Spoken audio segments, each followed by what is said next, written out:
Hello বন্ধুরা, বাড়িতে যদি সামান্য চিকেন থাকে তাহলে দুপুরের মেনুতে এই রেসিপিটা একবার বানিয়ে দেখতে পারেন।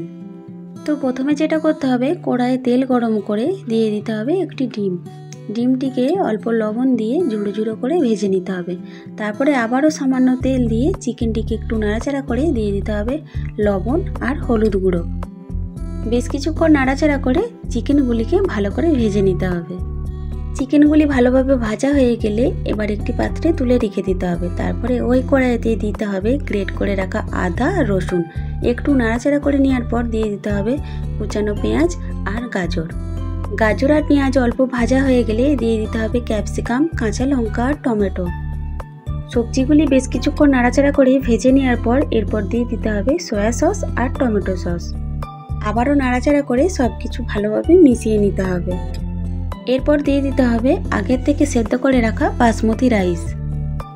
স্বাদমতো লবণ, গোলমরিচের গুঁড়ো আর কুচানো ধনেপাতা দিয়ে সব কিছু ভালোভাবে মিশিয়ে নিতে হবে। তারপরে দিয়ে দিতে হবে আগের থেকে ভেজে রাখা চিকেন আর ডিম।